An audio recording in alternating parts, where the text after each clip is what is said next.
ಹ್ಮ್ ಬಾ.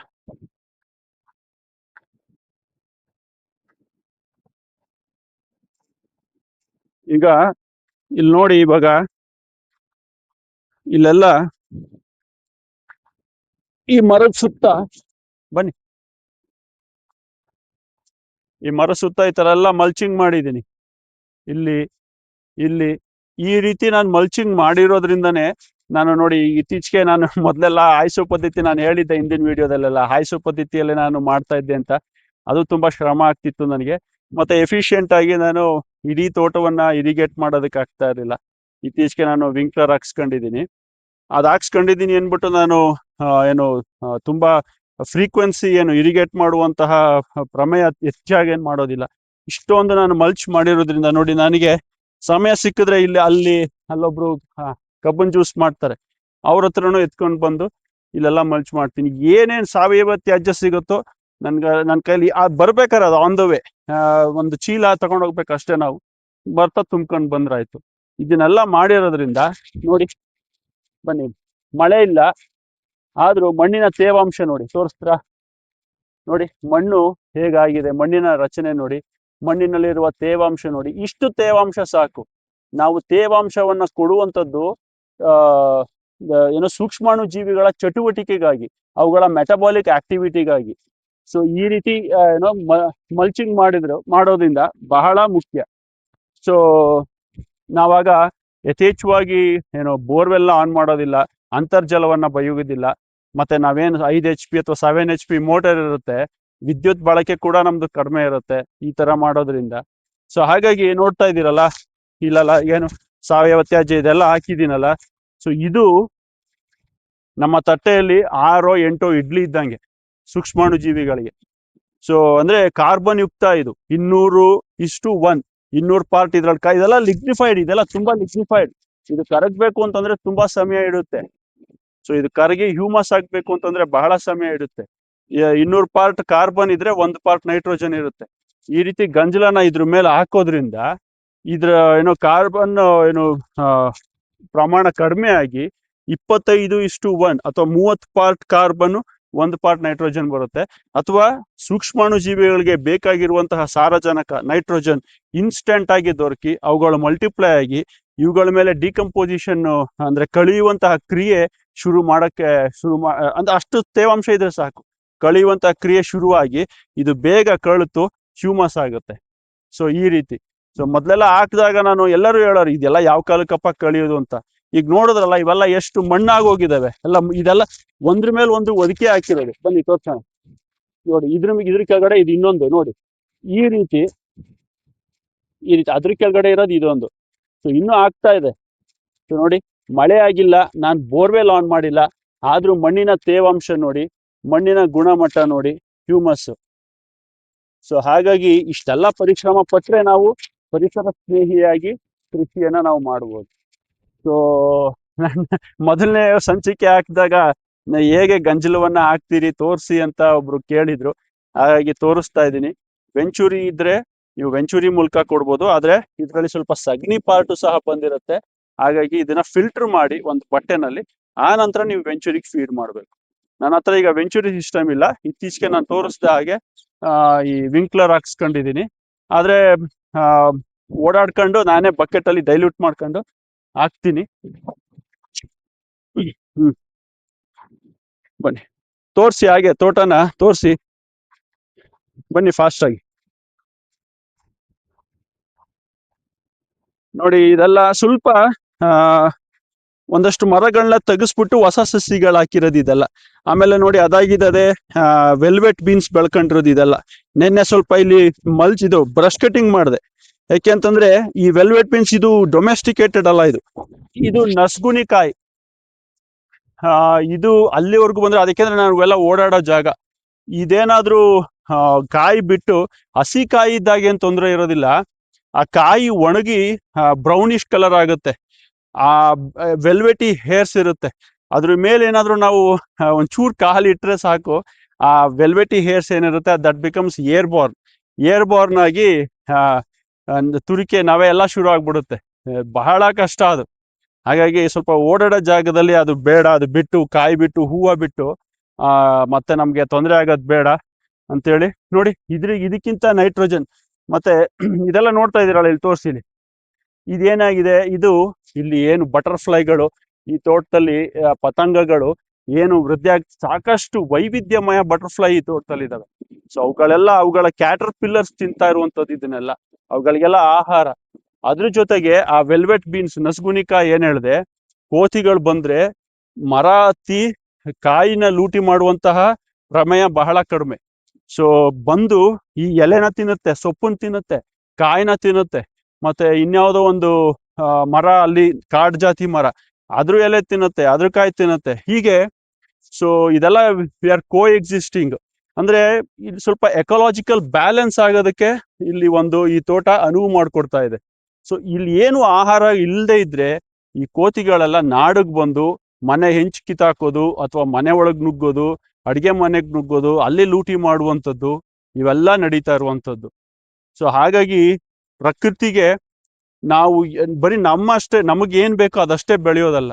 ಸೊ ನಮಗೆ ಏನು ಬೇರೆ ಪ್ರಾಣಿಗಳಿಗೂ ಸಹ ಇಲ್ಲಿ ಬದುಕುವಂತ ಅವಕಾಶ ಕಲ್ಪಿಸುವ ಹಾಗೆ ಒಂದು ಅನುವು ಮಾಡಿಕೊಡುವುದು ನೋಡಿ. ಮತ್ತೆ ಬಹಳ ಮುಖ್ಯ, ಮತ್ತೆ ಈ ವೆಲ್ವೆಟ್ ಬೀನ್ಸ್ ಇಷ್ಟು ತ್ಯಾಜ್ಯ ಇಷ್ಟು ಮಣ್ಣಿಗೆ ಸೇರಿದ್ರೆ ಈ ಮಣ್ಣಿನ ಗುಣ ಏನಾಗ್ಬೋದು ನಿಮ್ಗೆ ಗೊತ್ತಿದೆ ಹೇಳುವಂತ ಅವಶ್ಯ. ನೋಡಿ, ಸುಮ್ನೆ ಗೋರಿದ್ರೆ ಟೀ ಪುಡಿ ತರ ಬರ್ತಾ ಇದೆ ಮಣ್ಣು, ಟೀ ಪುಡಿ ತರ ಬರ್ತಾ ಇದೆ. ಏನು ಹಾಕುವಂತ ಅವಶ್ಯಕತೆ ಇಲ್ಲ. ನಾನು ಹಾಕ್ತಾ ಇರೋದು ಇದನ್ನ ಹಾಕ್ತಾ ಇರುವ ನಾನು ಏನು ಈ ಸಸಿಯ ಬೇರು ಬೆಳೆದು ಇಟ್ ವಿಲ್ ಸೆಲ್ಫ್ ಸಸ್ಟೈನ್. ಅದಕ್ಕೆ ಏನ್ ಬೇಕು ಅದ್ರ ಕಾಯಿ ದಪ್ಪದಾಗಿ ಬಲ್ತು ಇದಾಗೋದಕ್ಕೆ ಅದಕ್ಕೆ ಏನು ಪೋಷಕಾಂಶ ಬೇಕು, that all demands will be met by this kind of fertile soil.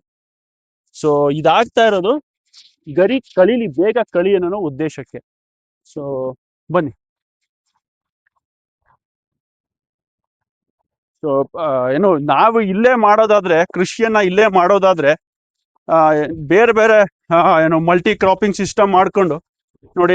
ಇದು ಪಕ್ಷಿ ತಂದು ಹಾಕಿದ್ದು, ಇದನ್ನ ನನಗೆ ಪ್ರೂವ್ ಮಾಡೋ ಮನ್ಸೇ ಬರ್ತಾ ಇಲ್ಲ. ಇದು ಏನೋ ಸಿಂಗಾಪುರ್ ಚೆರ್ರಿ ಗಸಗಸೆ ಮರ.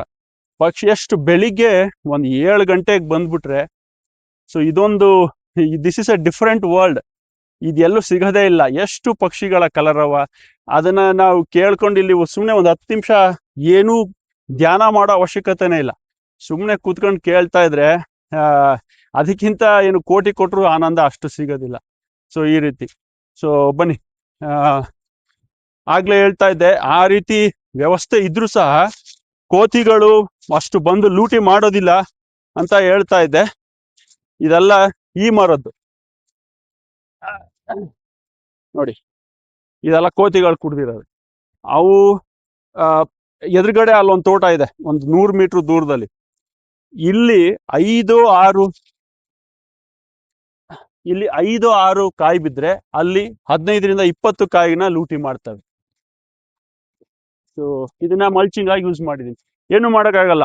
ಸೊ ಎಲ್ಲವನ್ನೂ ನಮಗೆ ಬೇಕು ಅಂತ ಹೇಳಕ್ಕಾಗಲ್ಲ. ಅವುಗಳು ಸಹ ನೇಚರ್ನ ಒಂದು ಭಾಗ. ಅವುಗಳು ಎಷ್ಟು ಕುಡಿದು ಬಿಡ್ತಾವೋ ಮಿಕ್ಕಿದ್ದನ್ನ ನಾವು ತಗೋಬೇಕು. ಅದನ್ನ ಮಲ್ಚಿಂಗಿಂಗ್ ಎತ್ತಿದಾಗ ಇಲ್ಲಿ ರೆಡ್ ಪಾಮ್ ವೀವಿಲ್ ಇದು ಒಂದೊಂದು ಕಡೆ ಈ ಮೊಟ್ಟೆ ಇದೆಯಲ್ಲ, ತೆಂಗಿನ ಮೊಟ್ಟೆ, ಅದನ್ನ ಹೋಲ್ ಮಾಡಿರುತ್ತೆ. ಸೊ ಇದು ರೆಡ್ ಪಾಮ್ ವೀವಿಲ್, ನಿಮಗೆ ಗೊತ್ತಿರುತ್ತೆ. ಟ್ರ್ಯಾಪ್ ಇಡ್ತಾರೆ ಇದನ್ನ. This is A pest, coconut pest, one of the notorious pest. ಯಾವುದು ರೈನೋಸರಸ್ ಬೀಟಲ್ ಬಿಟ್ರೆ ಈ ರೆಡ್ ಪಾಮ್ ವೀವಿಲ್ ನೆಕ್ಸ್ಟ್ ಪೆಸ್ಟ್. ಇದು ಈ ಗರಿನ ಹೋಲ್ ಮಾಡಿ ತಿಂದಿರುತ್ತೆ. ಒಂದೊಂದ್ಸರಿ ಇಲ್ಲಿ ಬೋರ್ ಮಾಡ್ಬಿಡುತ್ತೆ. ಇಲ್ಲಿ ಬೋರ್ ಮಾಡಿ ಒಳಗಡೆ ಇದರ ಸಂತತಿಯನ್ನ ಉತ್ಪತ್ತಿ ಮಾಡ್ಕೊಂಡು ಇದನ್ನ ಟೊಳ್ ಮಾಡಿರುತ್ತೆ.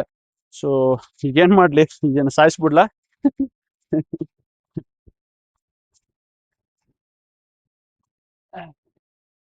ಏನು ಮಾಡಕ್ಕಾಗಲ್ಲ. ಇದನ್ನ ಟ್ರ್ಯಾಪ್ ಇಟ್ರು ಸಾಯಿಸ್ತೀವಿ.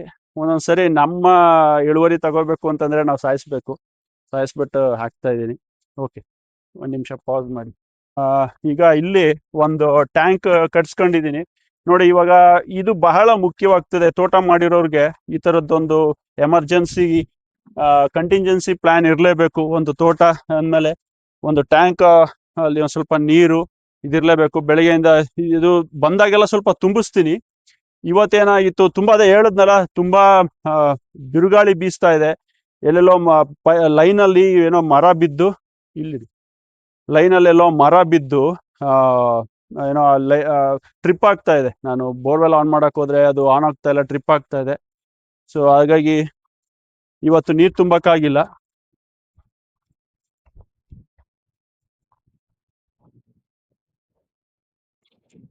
ಹಾವೇನಾದ್ರು ಹೋಗ್ಬಿಟ್ಟವ, ಅದಕ್ಕೆ ಪ್ರತಿ ಸಲ ಬಾಗ್ಲ ಹಾಕೋತೀನಿ.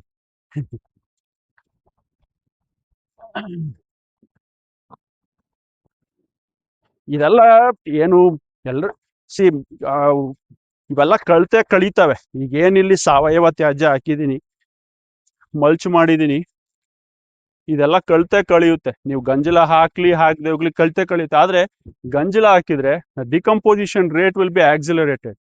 ಆ ಡಿಕಂಪೋಸಿಷನ್ ಕ್ರಿಯೆ ಏನಿರುತ್ತೆ, ಕಳಿಯುವಂತ ಕ್ರಿಯೆ ಏನಿರುತ್ತೆ, ಅದು ಬೇಗ ಬೇಗ ಆ, ವೇಗದ ಗತಿಯಲ್ಲಿ ನಡೆದು ಇದೆಲ್ಲ ಬೇಗ ಕಳೆದು ಮಣ್ಣಿಗೆ ಸೇರ್ತದೆ. ಸೊ ಇಲ್ಲ ಅಂತಂದ್ರೆ 6 ತಿಂಗಳಾದ್ರೂ ಅದು ಕಳಿಯೋದಿಲ್ಲ, ಅಥವಾ 1 ವರ್ಷ ತಗೊಳುತ್ತೆ. ಹಾಗಾಗಿ ಮತ್ತೆ ಇನ್ನೊಂದು ಮುಖ್ಯವಾದ ವಿಚಾರ ಹೇಳ್ಬೇಕು ಅಂತಂದ್ರೆ, ನೀವು ಗಮನಿಸ್ತಾ ಇರ್ಬೋದು ನೋಡಿ, ಮರದ ಬುಡ ಅಲ್ಲಿದೆ, ಆಯ್ತಾ, ಈಗ ಇಲ್ಲಿ ತೋರಿಸಿ. ಅಲ್ಲಿಂದ ಈ ಮಲ್ಚ್ ಮಾಡಿರೋದು ನನ್ನನ್ನು ತೋರಿಸು. ಅಲ್ಲಿ ಮಲ್ಚ್ ಮಾಡಿರೋದು ಅಲ್ಲಿಂದ ಸುಮಾರು 6 ರಿಂದ 8 ಅಡಿ ದೂರದಲ್ಲಿ. ಇದನ್ನ ಡ್ರಿಪ್ ಝೋನ್ ಅಂತಾರೆ. ನಾನು ಇನ್ನ ನೋಡ್ತಾ ಇದ್ದೀನಿ ಎಷ್ಟೋ ವಿಡಿಯೋಗಳಲ್ಲಿ, ಇನ್ಸ್ಟಾಗ್ರಾಮ್ ಅಲ್ಲಿ ಇರ್ಬೋದು ಅಥವಾ ಫೇಸ್ಬುಕ್ ಅಲ್ಲಿ ಇರ್ಬೋದು, ಎಷ್ಟೋ ಜನ ಈಗ ಡ್ರಿಪ್ ಲೈನ್ ಮಾಡಿಸ್ತಾ ಇದ್ದೀರಲ್ಲ, ಇನ್ನ ಆ ಬುಡಕ್ಕೆ ಕಟ್ತಾ ಇದ್ದೀರಾ. ದೊಡ್ಡ ಮರಗಳಾದ್ರೂ ಡ್ರಿಪ್ ನ ತಗೊಂಡ್ಬಂದು ಬುಡಕ್ಕೆ ಬಿಡ್ತಾ ಇದ್ದೀರಾ. ಆ ಏನು ಅದರ ಊಟ ಮಾಡುವಂತಹ ಆಹಾರ, ಯಾವುದೇ ಸೂಕ್ಷ್ಮ ಪೋಷಕಾಂಶಗಳಿರ್ಬೋದು ಅಥವಾ ನೀರನ್ನ ತಗೊಳ್ಳುವಂತಹ ಬೇರುಗಳಿರ್ಬೋದು, ಅದರ ಬಾಯಿ ಇರೋದು ಅಲ್ಲಲ್ಲ. ಅದನ್ನ ಡ್ರಿಪ್ ಝೋನ್ ಅಂತಾರೆ. ಅದು ಇಲ್ಲಿ ಡ್ರಿಪ್ ಝೋನ್ ಅಂತ ಯಾಕಂತಾರೆ ಅಂತಂದ್ರೆ, ನೋಡಿ, ಮಳೆ ಬಿದ್ದಾಗ ಆ ತೆಂಗಿನ ಗರಿಯಿಂದ ಬಿದ್ದಂತ ನೀರು ಇಲ್ಲಿ ಡ್ರಿಪ್ ಆಗುತ್ತೆ. ಆ ಡ್ರಿಪ್ ಆಗೋದಲ್ಲಿ ಇಲ್ಲಿ ಒಂದು ಏನಂತಂದ್ರೆ, ಆ ಮರದ ಮೇಲೆ ಹೇಗೆ ಒಂದು ರೌಂಡ್ ಸರ್ಕ್ಯುಲರ್ ಫಾರ್ಮ್ ಅಲ್ಲಿ ಇದೆಯೋ, ಅದೇ ರೀತಿ ಕೆಳಗಡೆ ಸಹ ಬೇರು ಹರಡ್ಕೊಂಡಿರುತ್ತೆ. ಹೇಗೆ ಮೇಲ್ಗಡೆ ಗರಿಗಳು ಅಷ್ಟು ಏನು ಸರ್ಕ್ಯುಲರ್ ಫಾರ್ಮ್ ಅಲ್ಲಿ ಹರಡ್ಕೊಂಡಿದೆ, ಅದೇ ರೀತಿ ಇಲ್ಲಿ ಬೇರ್ಗಳಿರುತ್ತೆ. ಆ ಪೋಷಕಾಂಶ ಇರ್ಬೋದು, ನೀರನ್ನ ಇರ್ಬೋದು, ಅದನ್ನು ತಗೊಳ್ಳುವಂತಹ ಬೇರು ಇಲ್ಲಿರ್ತವೆ, ಅಲ್ಲಲ್ಲ. ಸೊ ಹಾಗಾಗಿ ಮಲ್ಚಿಂಗ್ ಮಾಡಿರೋದು ಬುಡದಿಂದ ಆ 8 ಅಡಿ ದೂರದಲ್ಲಿ. ಅಥವಾ ನಾನು ಎಲ್ಲಾರು ಒಂದ್ಸತಿ ಏನಾದ್ರು ಅಲ್ಲೆಲ್ಲಾರು ಬಗದಾಗ ಏನಾದ್ರು ಒಂದ್ ಸಸಿ ನೆಡೋಣ ಅಂತೇಳಿ ಆ ಮರದ ಬೇರು ಇನ್ನ 12 ಅಡಿ ದೂರದಲ್ಲಿ ನೋಡ್ತೀನಿ. ಆದ್ರೆ ಯಥೇಚ್ಛವಾಗಿ ನಾವು ನೋಡೋದು ಇಲ್ಲಿ. ಹಾಗಾಗಿ ಡ್ರಿಪ್ ಝೋನ್, ಡ್ರಿಪ್ ಲೈನ್ ಅಲ್ಲಿ ಇಲ್ಲಿ ಬಿಡ್ಬೇಕು ನೀವು. ಇಲ್ಲ ಹಾಕಿದ್ರಷ್ಟೇ ಅದೇನೋ ಇದಾಗುತ್ತೆ, ಉಪಯೋಗ ಆಗ್ತದೆ. ಇಲ್ಲ ಅಂತಂದ್ರೆ ನೀವು ಸುಮ್ನೆ ಬೋರ್ವೆಲ್ ಹೊಡೆದು ಅಲ್ಲಿ ತಗೊಂಡೋಗಿ ಬುಡಕ್ ಸುರಿಯೋದು, ನೀರ್ನ ಹಾಕೋದು ಅಥವಾ ಪೋಷಕಾಂಶಗಳು ಹಾಕೋದು ವೇಸ್ಟ್ ಆಗುತ್ತೆ. ಬಕೆಟ್ಗಳು ಏನಿದಾವೆ ಇವು 25 ಲೀಟರ್ 20 ಲೀಟರ್ ಕೆಪಾಸಿಟಿದು.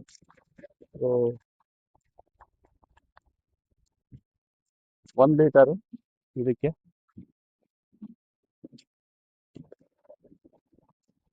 1 ಲೀಟರ್ ಇದಕ್ಕೆ. ಪಾಸ್ ಪಾಸ್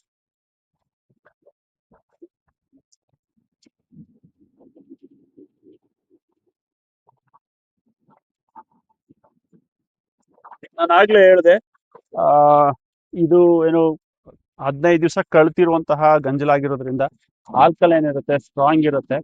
15 ಲೀಟರ್ ಆಗಿ ಸಹ ಏನು ನಾವು ಡೈಲ್ಯೂಟ್ ಮಾಡ್ಬೋದು. ಹಾಗಾಗಿ ಇನ್ನೊಂದು ಬಿಂದಿಗೆ ತಗೊಂಡು, ಇದು 10 ಲೀಟರ್ ಬಿಂದಿಗೆ ಆದ್ರೆ ಇದಕ್ಕೊಂದು ಅರ್ಧ ಬಿಂದಿಗೆ, ಇದಕ್ಕೊಂದು ಅರ್ಧ ಬಿಂದಿಗೆ, ಈ ರೀತಿ. ಸೊ ನೋಡಿ, ಈಗ ವರ್ಕೌಟ್ ಮಾಡ್ಬೇಕಾ, ಜಿಮ್ಗೆ ಹೋಗ್ಬೇಕಾ ನಾವು? ಇದನ್ನೇ ತಗೊಂಡು ಈ ರೀತಿ ಗರಿ ಮೇಲೆ ಸಂಪೂರ್ಣವಾಗಿ ಇದನ್ನ ಡ್ರೆಂಚ್ ಮಾಡ್ಬೇಕು. ಈಗ ಈಗ ಟ್ಯಾಂಕ್ ಇಂದ ಇಲ್ಲಿ ಸದ್ಯಕ್ಕೆ ನಾನು ಇಲ್ಲೇ ತೋರಿಸ್ತಾ ಇದ್ದೀನಿ. ಈಗ ಈ ಬಕೆಟ್ಗಳು ಇಟ್ಕೊಂಡು ಇಡೀ ತೋಟ ಎಲ್ಲ ಓಡಾಡ್ಕೊಂಡ್ ಬಂದ್ರೆ ಇದಾಗುವಂತಹ ಎಕ್ಸಸೈಸು ಇನ್ಯಾರಿಗಾಗುತ್ತೆ? ಇಂಥ ಒಳ್ಳೆ ವಾತಾವರಣದಲ್ಲಿ ಶುದ್ಧವಾದ ಗಾಳಿ ಅಲ್ವಾ? ಸೊ ಈಗ ಮಣ್ಣಿನಲ್ಲಿರುವ ಸೂಕ್ಷ್ಮಾಣು ಜೀವಿಗಳಿಗೆ ನಾವು ನೈಟ್ರೋಜನ್ ಅನ್ನ ಕೊಟ್ವಿ. ಸೊ ಹೀಗೆ ಅನ್ನಕ್ಕೆ, ಇಡ್ಲಿಗೆ ಹೇಗೆ ಒಂದು ಅಮೌಂಟ್ ಅಲ್ಲಿ ಒಂದು ಏನು ಪ್ರಮಾಣದಲ್ಲಿ ಸಾಂಬಾರ್ ಬೇಕಾಗಿರುತ್ತೋ ಹಾಗೆ ಇದೆಲ್ಲ ಇಡ್ಲಿ ಅನ್ಕೊಳ್ಳಿ, ಇಷ್ಟೊಂದು ಕಾರ್ಬನ್ ಯುಕ್ತ ಗರಿ, ಇದನ್ನ ಕರಗಿಸೋದಕ್ಕೆ ಸೂಕ್ಷ್ಮಾಣುಜೀವಿಗಳಿಗೆ ನಾವು ಈಗ ಬೂಸ್ಟ್ ಕೊಟ್ವಿ, ಎನರ್ಜಿ ಕೊಟ್ವಿ, ನೈಟ್ರೋಜನ್ ಕೊಡೋದ್ರ ಮೂಲಕ. ನಾವು ಬರೀ ನೈಟ್ರೋಜನ್ ಅಷ್ಟೇ ಮಾತಾಡ್ತಾ ಇದ್ದೀನಿ.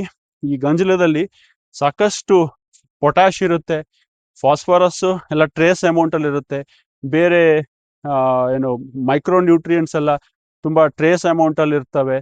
ಹಾಗಾಗಿ ನಾವು ಏನ್ ರಸಗೊಬ್ಬರದಿಂದ ಏನು ಒದಗಿಸೋದಕ್ಕಾಗೋದಿಲ್ಲ, ಅದನ್ನೆಲ್ಲ ಈ ಗಂಜಲದ ಮೂಲಕ ನಾವು ಒದಗಿಸ್ಬೋದು.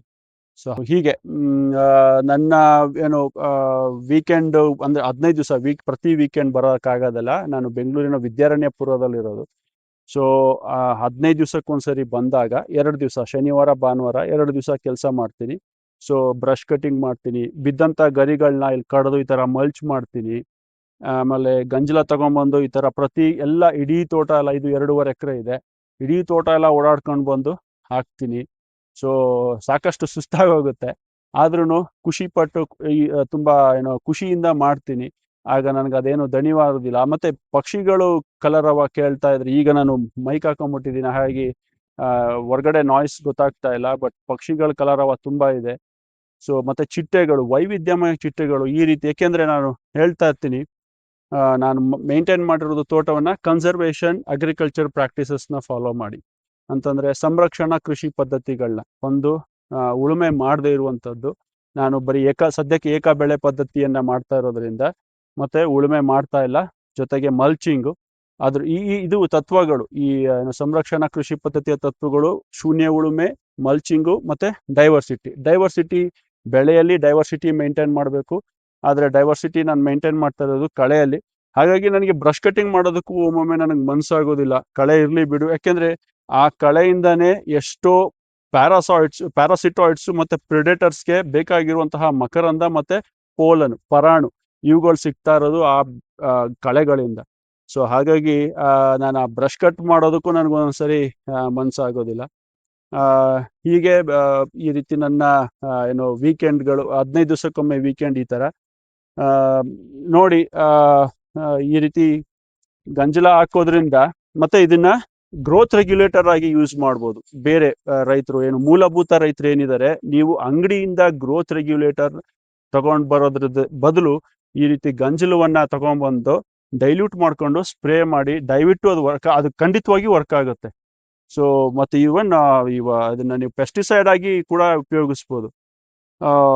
ಬೇರೆ ಬೇವಿನ ಎಲೆ ಜೊತೆ ಅಥವಾ ಹೊಂಗೆ, ಬೇವಿನ ಹಿಂಡಿ, ಈ ರೀತಿ ಹಿಂಡಿಗಳ ಜೊತೆ ನೀವು 48 ಗಂಟೆ ಕಾಲ ಅಥವಾ 1 ವಾರಗಳ ಕಾಲ ಅದ್ರ ಜೊತೆ ಕಳಿಸಿದ್ರೆ, ಅದನ್ನ 1:50 ಅಥವಾ 1:100 ಅಂದ್ರೆ 1 ಲೀಟ್ರು ಆ ಕಷಾಯಕ್ಕೆ 100 ಲೀಟರ್ ನೀರನ್ನ ಬೆರೆಸಿ ಅದನ್ನ ಇನ್ಸೆಕ್ಟಿಸೈಡ್ ಆಗಿ ಸಹ ಉಪಯೋಗಿಸ್ಬೋದು.